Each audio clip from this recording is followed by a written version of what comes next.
So now that this thing is disassembled and I've inspected it and everything looks good, the next thing would be to obviously wipe off all the surfaces, which I've done already, but just double check and make sure everything's clean. Of course there's a fly around here, that's great. Anyways, there will be two metal sleeves around these two. They look just like these. They're just little barrels basically. And those are alignment pins to make sure everything goes in correctly and straight. Of course, you want to make sure that the gasket on the inside here is in good shape. If there's any rips, nicks, tears, any deformation of any kind, if it's not absolutely perfect, replace it. I would recommend replacing it anyway if you ever take it apart. This one looks in absolutely perfect condition, basically, so I'm not going to replace it. There's absolutely no reason to.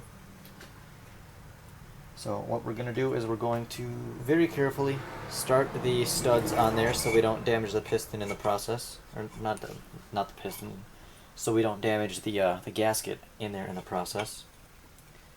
We'll throw the head of the piston right there, and then we'll feed the cam chain through the top,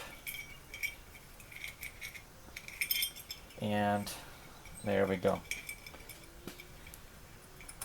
Now we can slowly push the piston on while pushing the rings into place, and everything will slide where it's supposed to.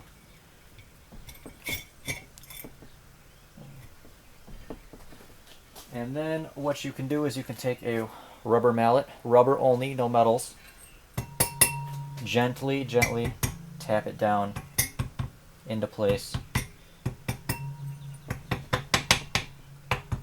until the tone changes and you know it's all the way seated.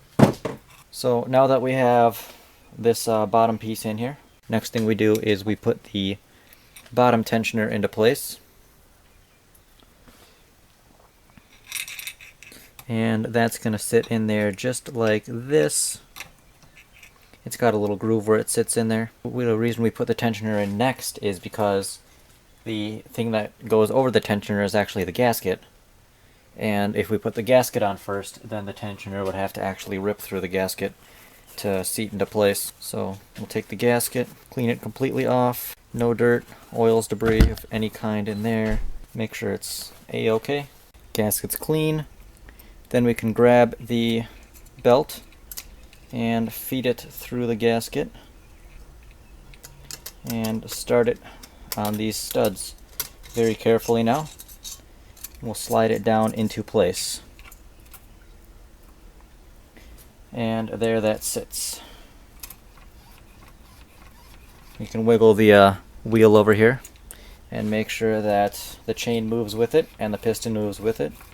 So you know that the chain's on the gear in there and the piston and everything else isn't binding up and everything's on there actually straight. Next thing is the next piece, which is the head of the engine. We'll wipe off any oil, anything that's on there really, on this underside here. We'll blow compressed air at it and through it.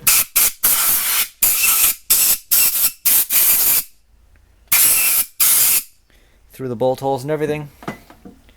And there's only one way this goes on, so you can't really mess it up. I previously mentioned the alignment pins. There's one right here and one right here. They're little metal sleeves, and they fit into the two holes here, so everything lines up perfectly. And very gently put everything through this. Very gently. Can't stress that enough. You want everything to fall into place, and if aligned correctly, it'll just fall into place very nicely right there, and it'll seat nicely, and you won't have any issues like that. Next thing would be these two bolts here, which actually go in the side. We'll snug those two down. Don't use power tools on this. You will strip them out, and then you will have a very, very bad day. Now we slip the cam gear on, but we have to time it correctly. So there will be a couple different marks in here, and there will be a T with a line next to it, and you want that T to line up perfectly with this flap that sticks out here. That's actually your timing alignment mark. So that's where that has to sit when you put your cam gear on in order to get the timing correct so your engine actually runs. So now that the flywheel is at the correct timing mark, you'll notice that on this cam gear there's some writing on it, and this happens to be the year and some other basic information about it.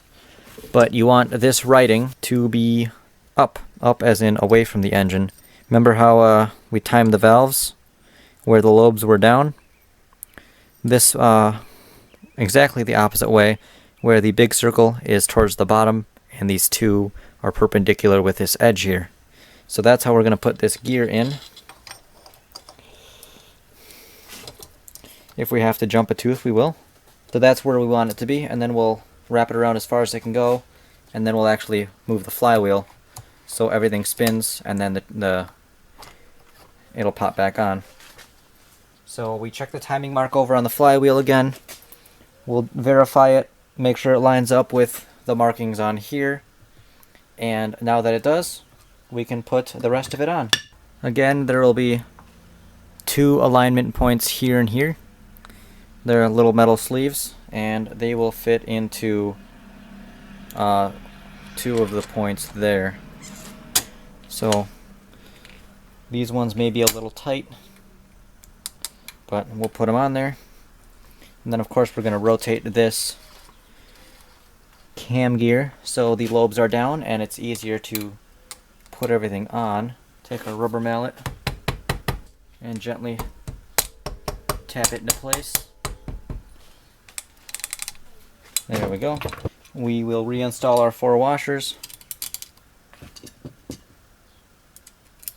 And then we have 4 nuts here.